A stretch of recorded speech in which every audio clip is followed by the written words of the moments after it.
एक सज्जन हैं जो बहुत दिनों से हमारे इस मृच्छराज श्रृंखला के अनुभागों में एक टिप्पणी करते हैं कि कलि पुरुष का जो आपने स्वरूप बताया है वो कहाँ से लिया गया है। हमने कलि पुरुष का स्वरूप अपने कई प्रवचनों में बताया है। बहुत से विद्वानों आचार्यों ने भी इस विषय में बहुत बार कहा है। स्वरूप क्या है? पिशाच वदन क्रूरः कलिश्च कलह प्रियः वाम हस्ते धृतः शिष्णः दक्षे जिह्वाम च नृत्यति।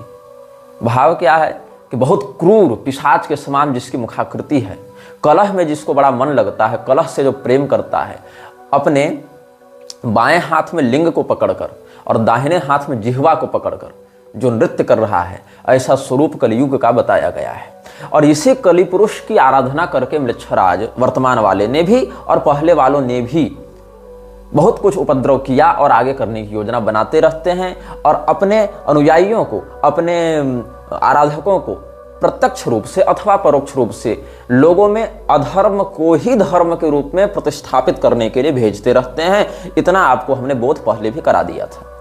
अब उस सज्जन ने यह प्रश्न किया है कि ये ध्यान कहाँ का है, ये जो भाव है वो कहाँ वर्णित है। तो मैं भी इस विषय में बहुत दिनों से शोधरत था कि भाई कहाँ का है, क्योंकि मैंने इस श्लोक को पंचांग में पढ़ा था।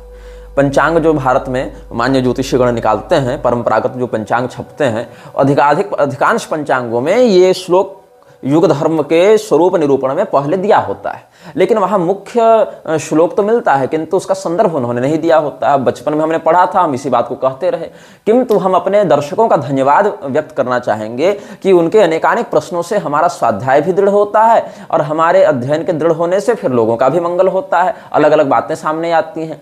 तो ज्ञान का तो कोई अंत है नहीं, जन्म जन्मांतर तक अध्ययन, स्वाध्याय और शोध चलता ही रहता है। तो हम अपने दर्शकों का धन्यवाद व्यक्त करते हैं कि वो इस प्रकार के प्रश्न पूछते हैं जिसका समयानुसार हम अवलोकन करते हैं, शास्त्रीय शोध करते हैं और हम उनको उत्तर देने में भगवत कृपा से समर्थ होते हैं।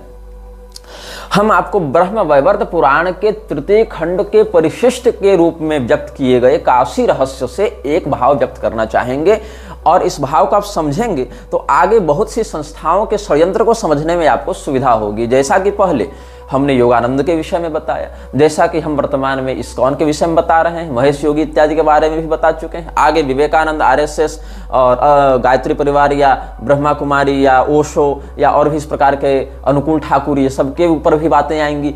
और फिर हम बात करेंगे पॉलिटिकल लोगों पर, हम बात करेंगे नेहरू पर, हम बात करेंगे गांधी पर, हम बात करेंगे सुभाष पर, हम बात करेंगे सावरकर पर, हम बात करेंगे गांधी गोडसे के मध्य हुए झपड़ पर, हम बात करेंगे इंदिरा पर, हम बात करेंगे लाल बहादुर शास्त्री पर, हम बात करेंगे नरेंद्र मोदी पर, हम बात करेंगे अटल बिहारी वाजपेयी पर। ऐसे लोगों पर जो प्रत्यक्षतः इस देश की सत्ता में बैठकर इस देश को अपने हिसाब से चलाने के चक्कर में किस प्रकार से दुर्गति में डालते आ रहे हैं अथवा निकालने का प्रयास करते आ रहे हैं अलग अलग घटनाओं के माध्यम से।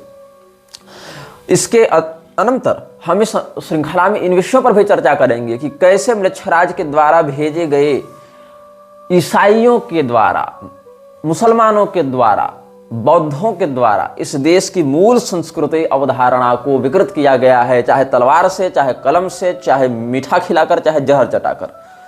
हम इस्लाम के विस्तार पर चर्चा करेंगे, हम ईसाइयत के विस्तार पर चर्चा करेंगे, उनके शासन तंत्र पर इन्फ्लुएंस के विषय में, प्रभाव के विषय में चर्चा करेंगे, धार्मिक जगत पर उनकी क्या व्याप्ति हो रही है, कैसे संक्रमण हो रहा है, बहुत से विषयों पर चर्चा करेंगे। तो ये श्रृंखला लंबी चलने वाली है और आप लोग बारंबार टिप्पणी कर करके कहते हैं इसके बारे में बताओ, उसके बारे में बताओ। हम डिपॉपुलेशन एजेंडा पर बात करेंगे, हम वैक्सीनेशन पर बात करेंगे, हम ग्रीन रिवॉल्यूशन, व्हाइट रिवॉल्यूशन सब पर बात करेंगे, हम नसबंदी पर भी बात करेंगे, हम मतलब जितने भी विषय तत्वों से जुड़े हैं, हम मेडिकल फार्मा पर बात करेंगे, मेडिकल माफिया, जुडिशियल माफिया, हम WEF सब पर बात करेंगे।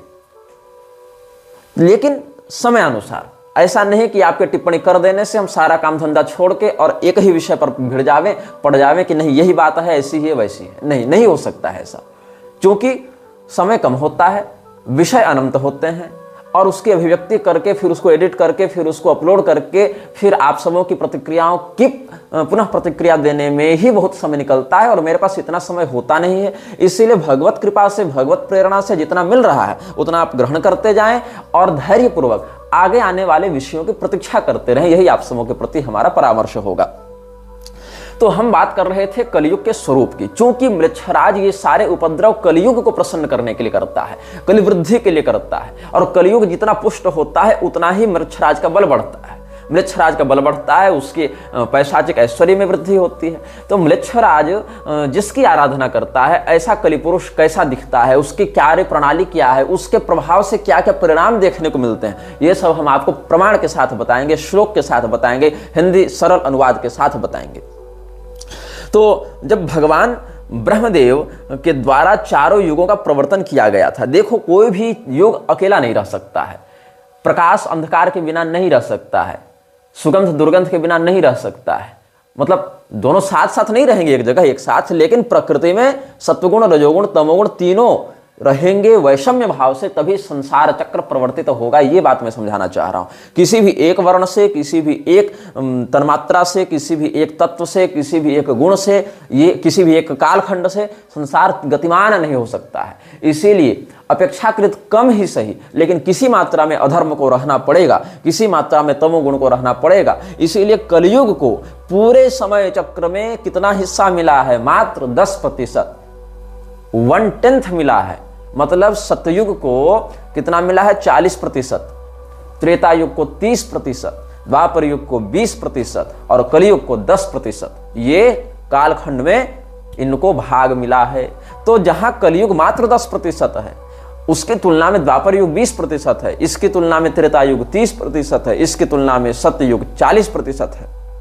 वहां हम क्यों डर जाते हैं, हम क्यों भयभीत हो जाते हैं, भ्रमित हो जाते हैं? क्योंकि हम वर्तमान कालखंड में जी रहे हैं। लोग प्रश्न करते हैं कि मृच्छराज क्या इतना बड़ा हो गया कि भगवान से भी बड़ा हो गया? देखो, हमने कभी भगवान से बड़ा तो उसको नहीं कहा। भगवान क्या, हमने तो देवराज इंद्र से बड़ा उसको नहीं कहा। देवराज इंद्र क्या, गुह्यकावतार विक्रमादित्य से हमने उसको बड़ा नहीं कहा। लेकिन बात क्या है, अभी वो प्रभावी है। डायरिया कैंसर नहीं है, लेकिन जब पकड़ता है तो व्यक्ति व्यथित हो जाता है। जबकि डायरिया 2 दिन में ठीक होने वाली बीमारी है, उचित उपचार मिल जावे तो 2 दिन में डायरिया ठीक है। लेकिन वो कैंसर से भी अधिक कष्ट दे देती है उस व्यक्ति को जो तत्काल में उससे ग्रस्त है ना। तो हम तत्काल में उससे ग्रस्त हैं, इसीलिए उसके प्रभाव को हम व्यक्त कर रहे हैं। क्योंकि बड़ा से बड़ा शत्रु अगर आपके घर में एनाकोंडा बैठा हो और आपको पता हो कि वो एनाकोंडा वहां है, तो आप सतर्क रह सकते हैं। आपके माध्यम से उसके द्वारा आपको क्षति पहुंचाए जाने की संभावना कम हो सकती है। लेकिन अगर आपके घर में एक डेंगू का मच्छर उड़ रहा हो और आपको पता नहीं हो और आप उससे बचाव का प्रयास नहीं कर रहे हैं, तो वो आपके जीवन में हावी हो सकता है, आपको मार भी सकता है। ये शत्रुबोध के प्रति जो व्यक्ति की उपेक्षा और सतर्कता है, इसी से परिणाम अपने पक्ष में या अपने विपक्ष में हो जाते हैं। तो म्लेच्छराज की सत्ता उतनी बड़ी नहीं है जितना तुम लोग समझ बैठे हो। हाँ, वर्तमान में हमारे सापेक्ष, हमारे बोध, हमारी तैयारी के सापेक्ष बहुत दृढ़ है, इसीलिए हम उसको महत्वपूर्ण खतरे के रूप में आपके समक्ष व्यक्त करते हैं। और जिस प्रकार के तत्वों को मृच्छराज ने अधर्म को बढ़ाने के लिए भेजा, जैसे कि मूसा, जैसे कि ईसा, जैसे कि पैगंबर, इन लोगों का यशोगान करने वाले जो विवेकानंद हैं, जो प्रभुपाद हैं, उन लोगों की चापलूसी कौन करते रहते हैं? वे लोग जो हमारे धर्म जगत के प्रतिष्ठित विद्वान महापुरुष के रूप में देखे जा रहे हैं, जैसे कि स्वामी राघवाचार्य, जैसे कि स्वामी राजेंद्र दास देवाचार्य, मलुपीठ वाले प्रभुपाद की कितनी भर भर टोकरी प्रशंसा करते हैं। राघवाचार्य जी बेंगलोर जाके इस्कॉन के संस्थान में प्रभुपाद के सामने माथा टेक कर आए। हमने विरोध भी किया मंच से, उन्हीं के संप्रदाय वालों ने विरोध करने का साहस नहीं किया, लेकिन हमने किया, क्योंकि हमको धर्मनिष्ठा की आशा रहती है ऐसे लोगों से। लेकिन एक प्रसन्नता की बात यह है कि पुरी के शंकराचार्य जी के जो शिष्य हैं, शिवांशु नारायण द्विवेदी जी, जो आह्वान कॉल ऑफ धर्म नाम का जो यूट्यूब चैनल है उसके संचालक हैं, उन्होंने स्वामी राघवाचार्य जी का एक साक्षात्कार लिया है, जिसमें इस्कॉन के अशास्त्रीयता की पोल खोलते हुए वो देखे गए हैं। मैंने अभी वो साक्षात्कार पूरा देखा नहीं है, मुझे किसी ने वो रील का एक हिस्सा भेजा था। फिर मैंने स्वामी जी से बात की थी, उनसे पूछा तो उन्होंने कहा हाँ एक ऐसा हमने वक्तव्य दिया है। तो हमने कहा ठीक है, हम उसको देखेंगे फिर। और जहाँ तक उस अंश को हमने देखा तब तक सारी बातें अच्छी लग रही हैं। तो अब हम इस विषय में अधिक कोई बुरा नहीं मानते और एक प्रकार से यह चिंतन करते हैं कि राघवाचार्य जी बेंगलोर जाकर जो प्रभुपाद के सामने माथा टेकाए, उस दोष का कुछ समन इस साक्षात्कार के माध्यम से हो गया। किंतु गुरुचरण दास जैसे लोग जो इन विषयों में बिल्कुल नहीं जानते, म्लेच्छराज, उसकी कार्य प्रणाली, प्रभुपाद के कुकर्म, इनके विषय में कुछ नहीं जानते या जानना चाहते नहीं, या अपने राजेंद्र दास जैसे गुरुओं के इन्फ्लुएंस में, प्रभाव में आकर के हमारे गुरुजी इनको भक्त बता रहे हैं, हमारे गुरुजी इनको संत बता रहे हैं तो जरूर होंगे, ऐसे भी हरिनाम का कीर्तन तो विदेशों तक में करवा दिया तो संत ही होंगे, ऐसा जो मानकर चल रहे हैं, उन लोगों के प्रभाव में आने वाली सामान्य हिंदू जनता प्रभुपाद जैसे लोगों के कपट छल को नहीं पकड़ पाती हैं। और जब नहीं पकड़ पाती हैं, हम जैसे लोग सप्रमाण उनका विरोध करते हैं, तो ये लोग उठकर आ जाते हैं कि नहीं नहीं, प्रभुपाद तो बहुत बड़े संत थे, तुम संत की निंदा करते हो। प्रभुपाद कितना बड़ा संत था ये मैं तुमको बता दे रहा हूँ। आप श्रीमद् भागवत का अगर अध्ययन किए होंगे, अध्ययन नहीं किए होंगे, कम से कम आपने सुना होगा उन कथानकों को किसी मान्यवाचक के मुंह से, वो ड्रामा डुगडुगी वालों से नहीं। तो उसमें चतुर्थ स्कंध में एक पुरंजनोपाख्यान है जो देवर्षि नारद ने व्यक्त किया है। तो अभिज्ञात और पुरंजन के माध्यम से वहां पर ब्रह्म और जीव के संबंध और उनके सांसारिक व्यामोह में फंसने या न फंसने के विषय में बताया गया है। तो वहां एक प्रकरण आता है जब राजा पुरंजन अपने मित्र अभिज्ञात के साथ भारत भूमि में अपने योग्य निवास स्थान की खोज में रहते हैं।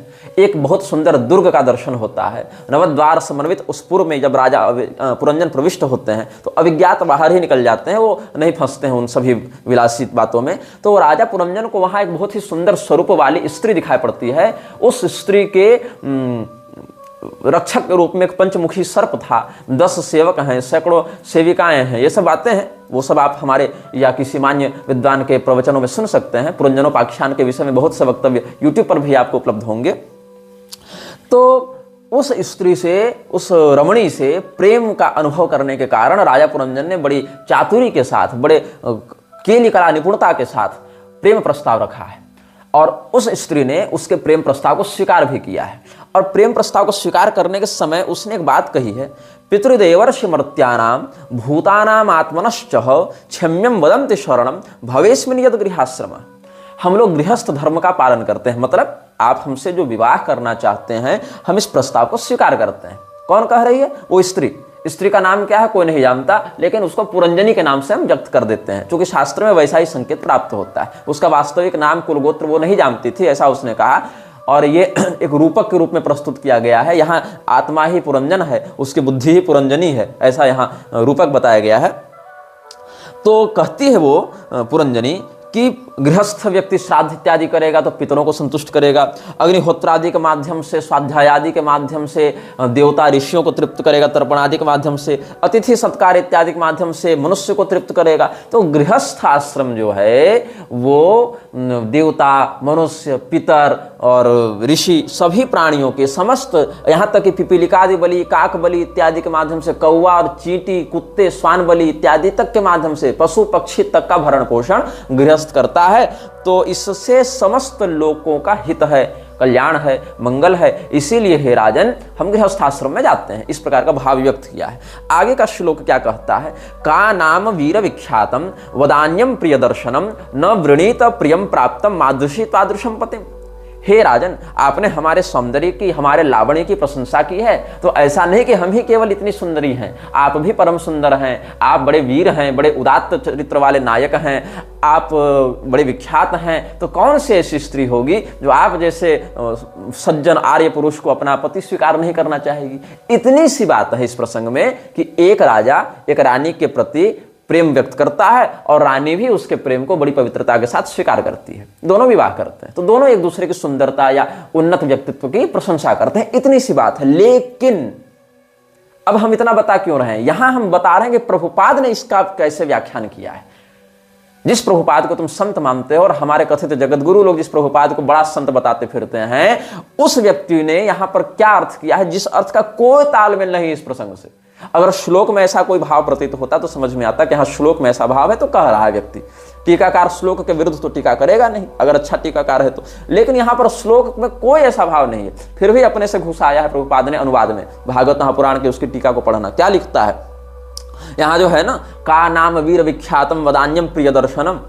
तो यहां विख्यातम शब्द पर जो व्याख्या की है प्रभुपाद ने, वो क्या कहता है? In this regard the word विख्यातम इज वेरी सिग्निफिकेंट। इस प्रसंग में विख्यातम शब्द बहुत महत्वपूर्ण है। बहुत अच्छी बात है। क्या महत्व है इसका? तो a man is always famous for his aggression toward a beautiful man women. हाँ, a man is always famous for his aggression toward a beautiful women and such aggression is sometimes considered a rape. कोई व्यक्ति, विख्यात का क्या अर्थ है? प्रसिद्ध, famous. विख्यात मतलब फेमस, प्रसिद्ध, सभी लोग उसके बारे में जान रहे हो, उसका अच्छा नाम हो, इतना ही है। अब अच्छा नाम, विख्याति किस उद्देश्य से होनी चाहिए?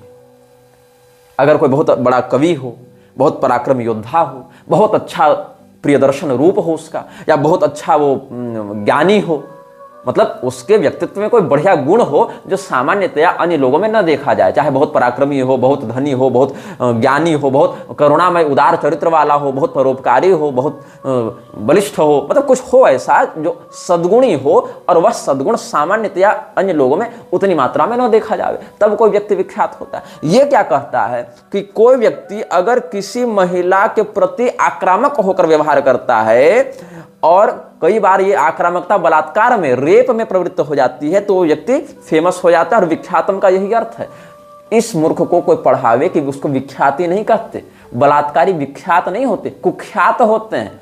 वो प्रसिद्ध तो हैं, फेमस तो हैं, लेकिन वो सकारात्मकता के रूप में फेमस नहीं है। वो उसको फेमस ना कहो तुम, नोटोरियस कहो तुम उसको, कुख्याति है उसकी, मतलब वो गलत काम करने के लिए फेमस हो रहे हैं, वो नोटोरियस हैं, कुख्यात हैं, विख्यात नहीं है। और यहां पर राजा पुरंजन को उदार चरित्र वाला बताया गया है, वदान्य बताया गया है कि कौन सी ऐसी स्त्री होगी जो आप जैसे महापुरुष को अपना पति न बनाना चाहेगी।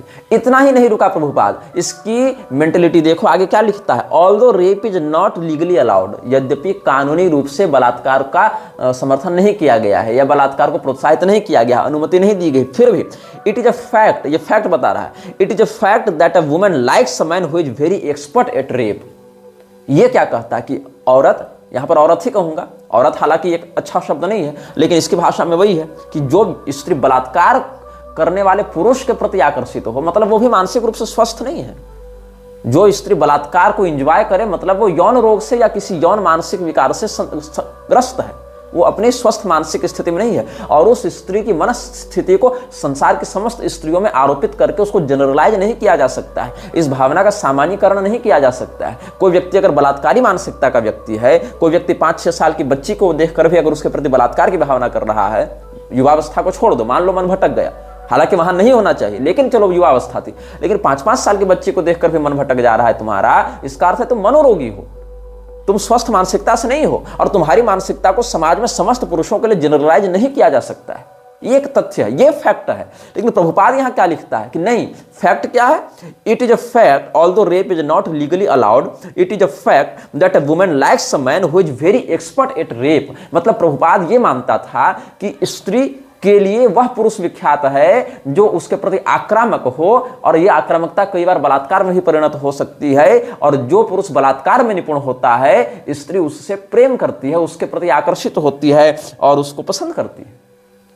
यह प्रभुपाद की मानसिकता है। जो प्रभुपाद श्रीमद् भागवत जैसे ब्रह्म विद्या शास्त्र की ऐसी कुव्याख्या कर सकता है, नारद प्राचीन बरही संवाद के अंतर्गत जीव को ब्रह्म स्वरूप से विनियोजित करने वाले पुरंजनोपाख्यान के अंतर्गत आने वाले प्रसंग की, जहां श्लोक में भी ऐसा कोई भाव नहीं है, ऐसी विकृतिपूर्ण व्याख्या कर सकता है, वो श्रीमद् भगवद गीता की क्या दुर्गति किया होगा व्याख्या करके, ये तुम अनुमान लगा लो। और चलो, इसको तुम अगर कोइंसिडेंस मान लेते हो, इसी प्रसंग के अगले अध्याय में 26वें अध्याय में हम ये चिंतन करते हैं। वहां क्या होता है, राजा पुरंजन अपनी पत्नी से बड़ा प्रेम करते हैं, विवाह हो गया इनका, बड़ा प्रेम करते थे, एकदम दिन भर छाया के समान लगे रहते थे, खाने पर खाते, सोने पर सोते, हंसने पर हंसते, नहाने पर नहाते, मतलब बिल्कुल पत्नी के साथ लगे रहते।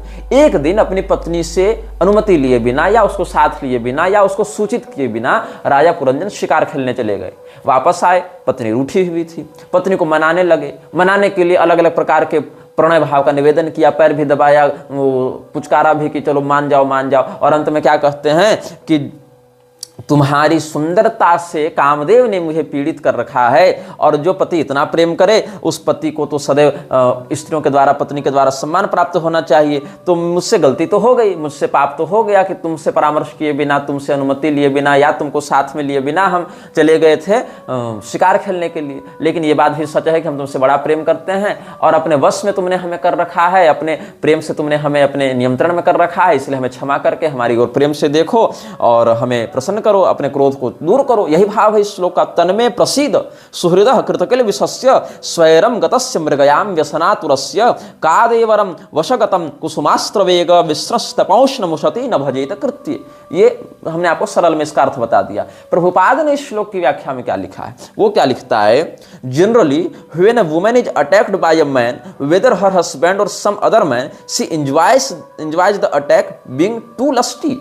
श्रीमद् भागवत के 4 स्कंध के 26वें अध्याय के 26वें श्लोक की व्याख्या में प्रभुपाद ने लिखा है। अगर मैं गलत हूं तो तुम क्रॉस वेरीफाई कर सकते हो।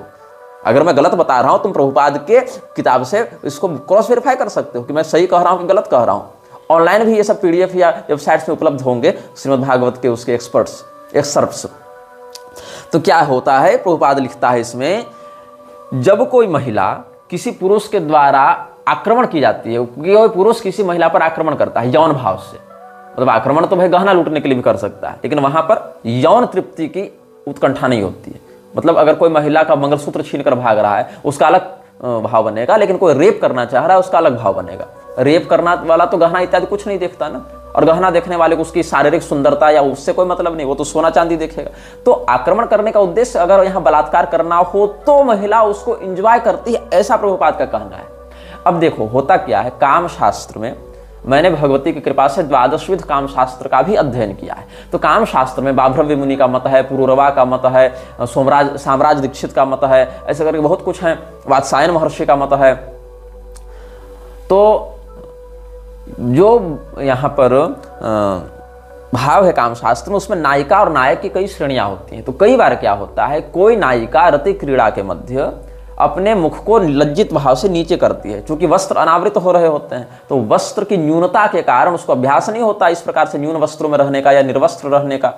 तो उस समय वह चाहती है कि हम रति करें, किंतु उस स्थिति में लज्जा का भी अतिरेक उसके अंदर हो जाता है। तो अपने जो सौंदर्यांग है उनको छिपाते हुए या मुख को ऐसे लज्जित करके नीचे किए हुए वो प्रतिकार करती है कि नहीं नहीं ऐसा मत कीजिए, नहीं नहीं गुदगुदी लग रही है या लज्जा आ रही है या ऐसा। तो उस समय नायक जो है उसके प्रेम की अभिवृद्धि करता है, बलपूर्वक उसके हाथ को पकड़ता है, उसके साथ रति का व्यवहार करने लगता है, लेकिन वहां पर अपनी प्रियतमा को ये कष्ट देने के लिए या अपने प्रियतमा को तिरस्कृत करने के लिए वो नहीं करता है, बल्कि वो थोड़ा सा मतलब अपने बल का प्रदर्शन करता है। और इस समय संतुलित मात्रा में उसके ऐसे हठ करने से, ऐसे बल करने से उस प्रियतमा के लज्जा की निवृत्ति होती है और फिर वो उस प्रेम का आनंद लेती है। ये एक तथ्य है, ये काम शास्त्र का एक मत है।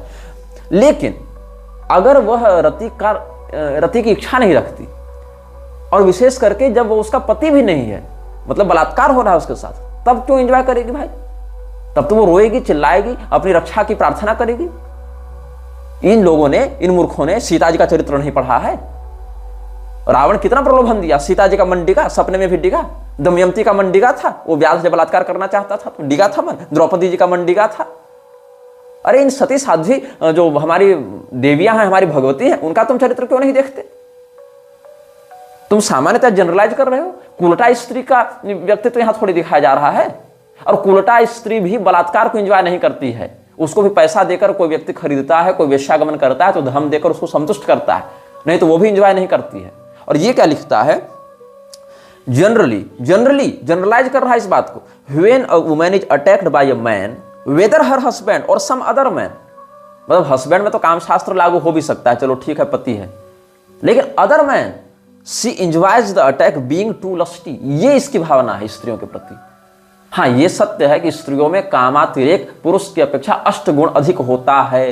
ये बात भी सत्य है कि स्त्री अगर दुष्ट चरित्रा हो जावे तो समस्त पुरुषों को भी दुष्ट चरित्र बना सकती है। मान लो किसी मोहल्ले में 10 घर हैं, उस 10 घर में एक घर जो है वो एक वेश्या के प्रति आकर्षित होने वाला या दुष्चरित्र पुरुष का है, तो उस एक दुष्चरित्र पुरुष की मन में जो विकृति है उसके कारण 10 घर की महिलाएं, बाकी 9 घर की महिलाएं भी दुष्चरित्र हो जाएं, ऐसा आवश्यक नहीं है।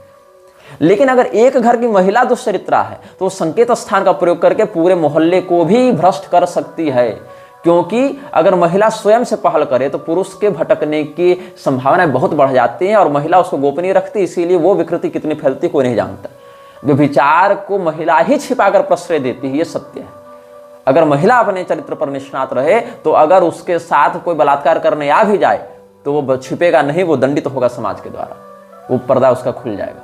लेकिन अगर वही छिपाने पर आ जाए, वही अगर प्रोत्साहित करने लग जाए तो सैकड़ों पुरुषों को व्यभिचारी बना सकती है। और अगर सच्चरित्रा तो एक ही पुरुष के व्यभिचार के इसमें प्रस्तावन पर उसका जो है वो जीवन बिगाड़ देगी, ये बात होती है। लेकिन प्रभुपाद ने क्या कहा, दोनों बातों का आप देखें, 25वें अध्याय के 40-41 श्लोक और 26वें अध्याय के 26वें श्लोक, चौथे स्कंद से बता रहा हूं। क्या लिखता है, In this regard, the word Vikyatam is very significant. A man is always famous for his aggression toward a beautiful woman, and such aggression is sometimes considered rape. Although rape is not legally allowed, it is a fact that a woman likes a man who is very expert at rape. Generally, when a woman is attacked by a man, whether her husband or some other man, she enjoys the attack, being too lusty. ये विचार है प्रभुपाद के। और प्रभुपाद जो है वो शिव पुराण इत्यादि की खूब निंदा करता था। प्रमाण नहीं मानेंगे हम इन बातों को, ये सब प्रामाणिक नहीं है ग्रंथ, तामसी पुराण है, इनको हम नहीं मानेंगे। तो किसको मानेंगे, तो क्या मानेंगे, तो क्या लिखता है, we have got this opportunity. ये कहां है, भागवत का जब ये प्रवचन कर रहा था सैन फ्रांसिस्को में बैठकर, प्रभुपाद सैन फ्रांसिस्को में 13 मार्च 1967 ईस्वी को, 13th of March 1967, sitting in San Francisco giving lecture on Bhagavad, Prabhupada states, क्या कहता है Prabhupada, we have got this opportunity, this human form of life with sense, so that we can understand the Srimad Bhagavatam, Bhagavad Gita और Bible और Quran. These are meant for civilized human society. These are the real words of Prabhupada when he was giving lecture on Srimad Bhagavat sitting in San Francisco on 13th of March 1967.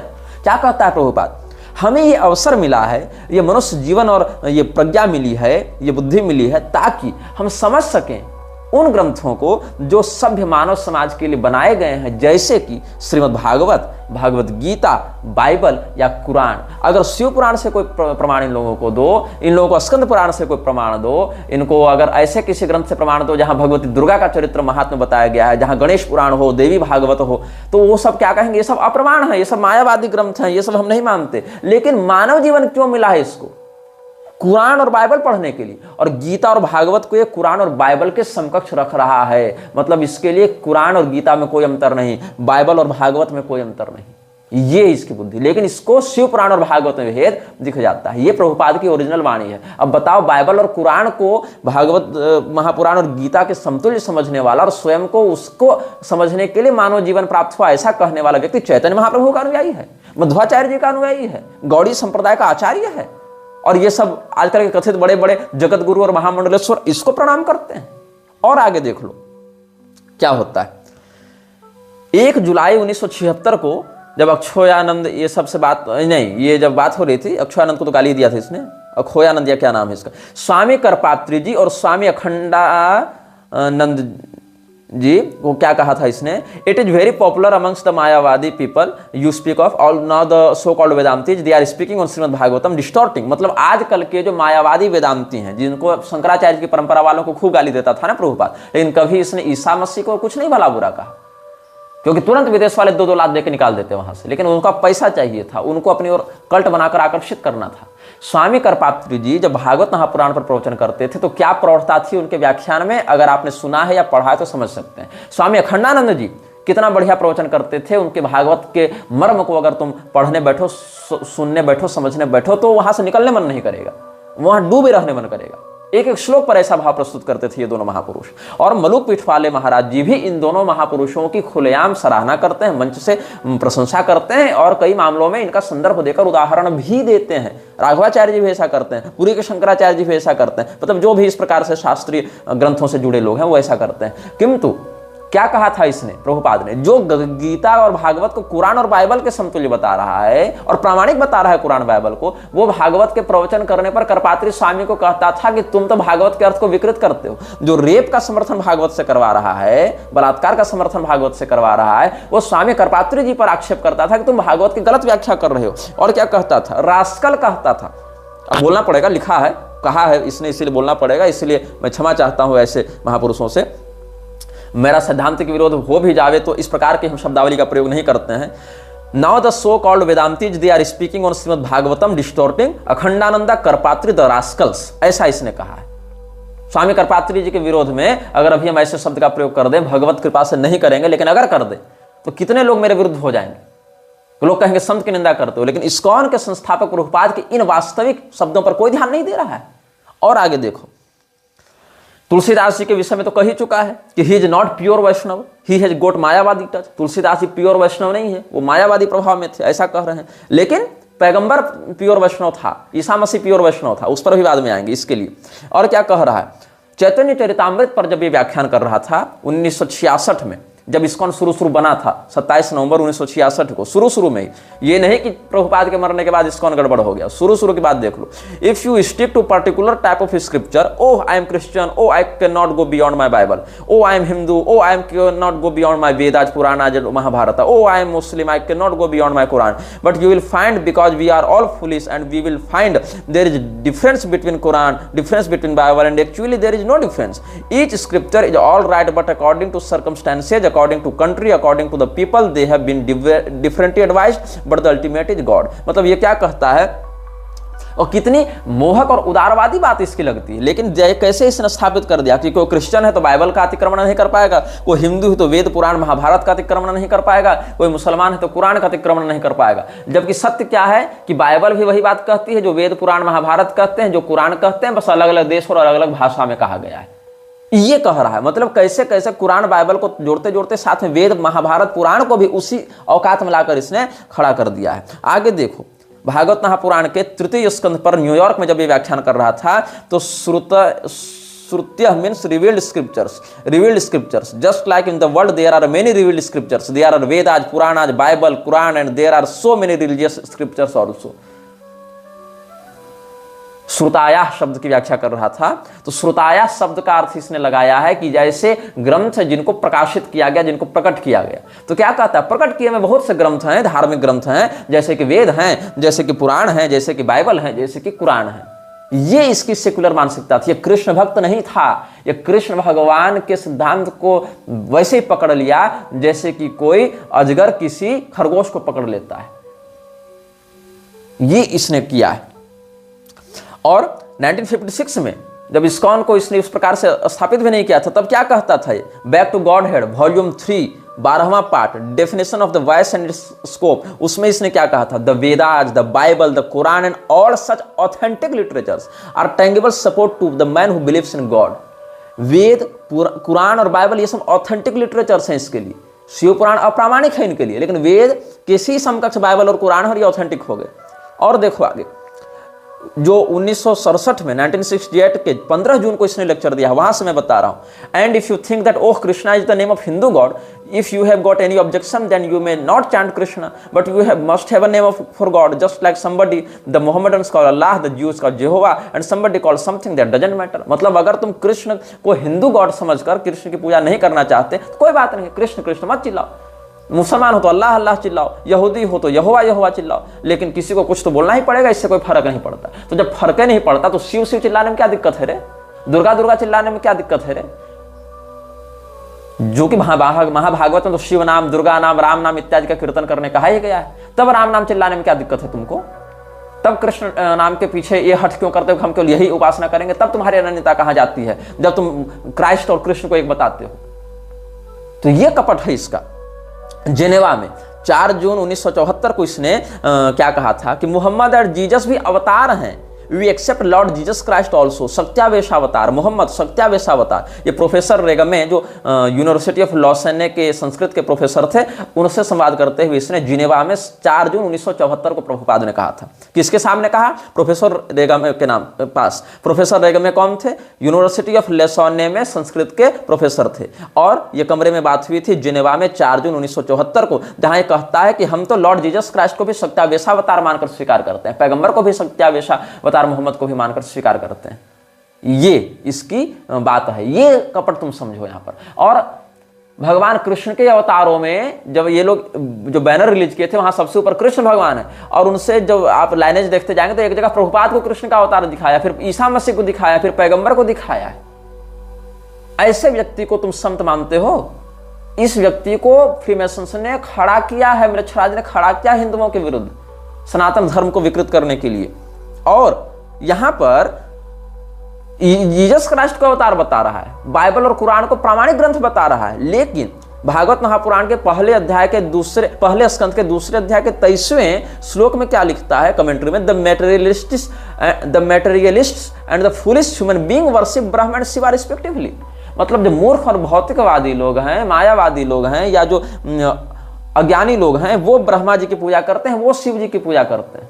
ये अर्थ लगा रहा है। मतलब Jesus Christ की पूजा करना ठीक है, पैगंबर की पूजा करना ठीक है, लेकिन शिव जी और ब्रह्मा जी की पूजा करना गलत हो गया प्रभुपाद के लिए।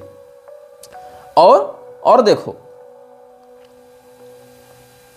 रामानुजाचार्य जी और मध्वाचार्य जी को जीसस क्राइस्ट के समान मानता था। क्या आज के वैष्णवाचार्य जैसे मलु पीठवाले जैसे राघवाचार्य इस बात को प्रामाणिक मानेंगे? मध्वाचार्य जी को इसने जीसस क्राइस्ट के समतुल्य रखा है। किस बात के तुम लोग गौड़ी संप्रदाय के आचार्य हो रहे, जो तुम लोग इसका विरोध नहीं कर पाए हो आज तक? ये मैं कहना चाहता हूं। तुम लोग मेरे ऊपर आक्षेप करते हो कि तुम वैष्णवाचार्यों की निंदा करते हो। मैं ही हूं जो वैष्णवाचार्यों के सम्मान के लिए मुखर होकर कहता हूं, और तुम्हारे अंदर जो घुसपैठ है ना, उसको खींच खींच कर बाहर निकालता हूं, जिंदा पोस्टमार्टम करके बाहर निकालता हूं। तो यहां पर क्या हो रहा है, क्या कहता है ये भागवत महापुराण के दूसरे स्कंद के दूसरे अध्याय के 36वें श्लोक की कमेंट्री में? All the great acharya like Ramanuja, Madhva, Chaitanya, Saraswati Thakur, और even in other countries Muhammad, Christ and others have all extensively glorified the Lord by chanting always in every place. यहां पर मोहम्मद और जीसस को रामानुजाचार्य, मध्वाचार्य, चैतन्य महाप्रभु के समकक्ष इसने रख दिया है। और भागवत महापुराण के दूसरे स्कंद के दूसरे अध्याय की 31वें श्लोक की कमेंट्री में क्या लिखता है? To be more clear, if one wants to attain the stage of love of Godhead, he must give up all desires for material enjoyment. He should refrain from worshipping any of the demigods, and he should devote himself only to the worship of the supreme personality of Godhead. मतलब केवल भगवान कृष्ण ही godhead हैं, supreme हैं, और बाकी demigods हैं। लेकिन पैगंबर को तुम मानोगे कि उसकी पूजा करनी चाहिए, वो सच्चा आचार्य था। ईसा मसीह को मानोगे, और बाकी लोग शिव जी, ब्रह्मा जी सब डेमीगॉड्स हैं। अरे कम से कम भगवान ने रुद्राणाम शंकरश्चास्मि वित्तेषु यक्षरक्षसाम तो कहा, वह सुनाम पावकश्चास्मि तो कहा।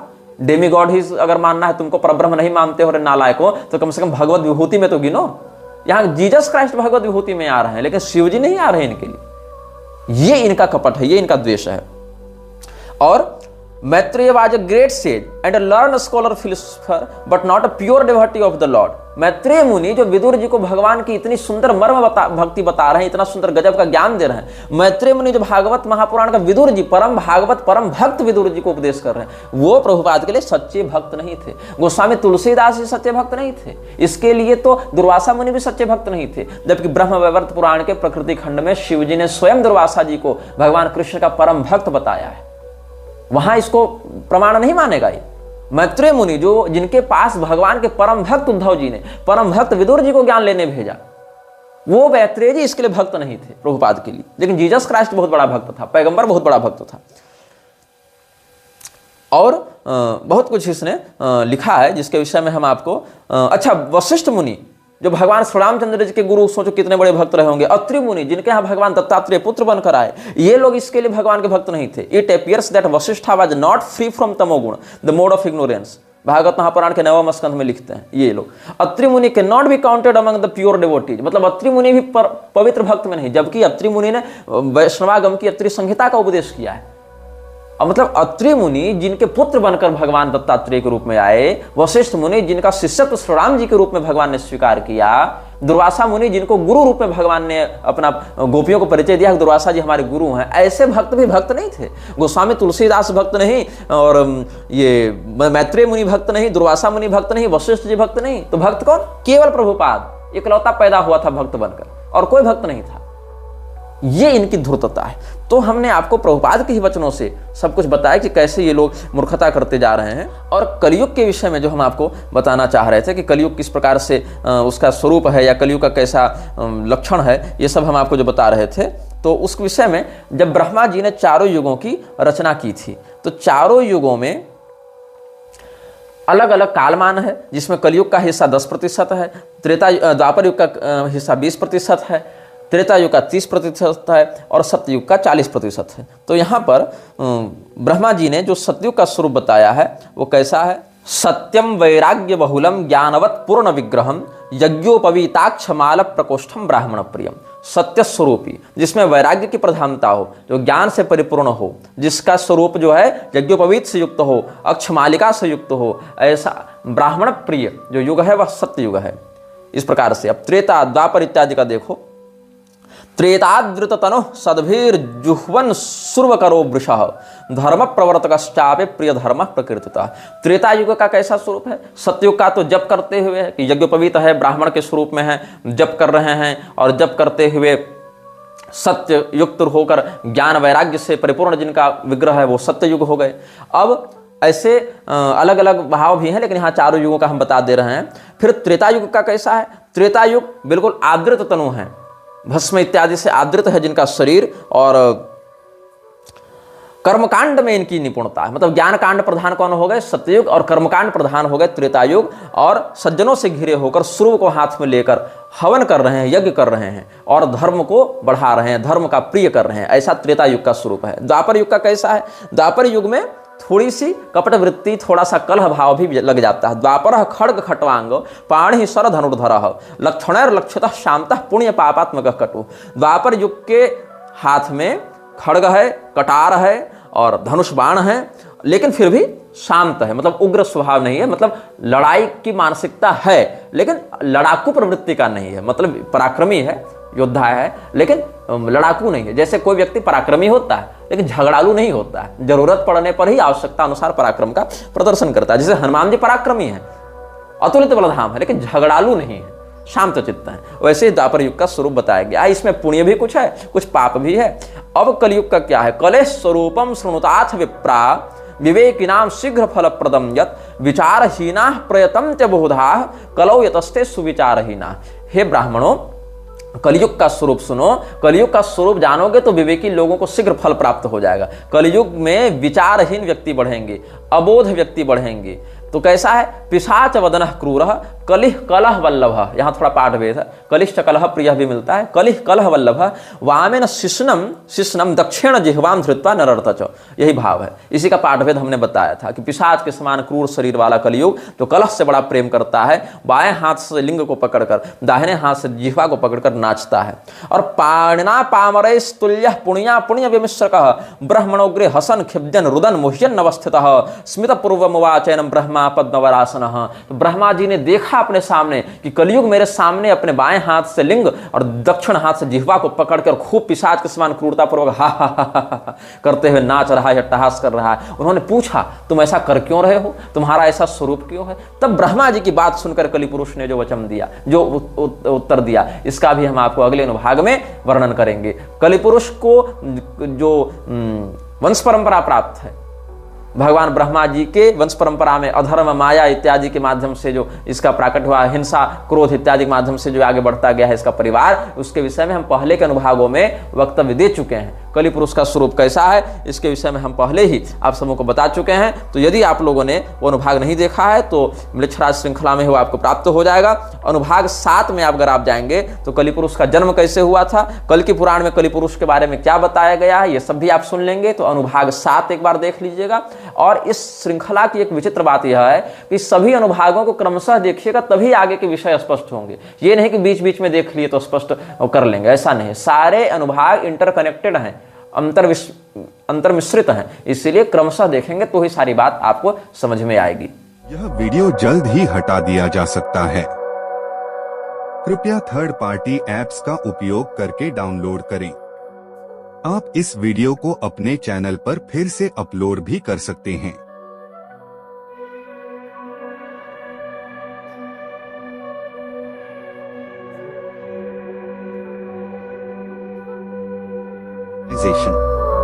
This video may get deleted soon. Please download using third-party apps. You may also re-upload this video on your channels. Thank you.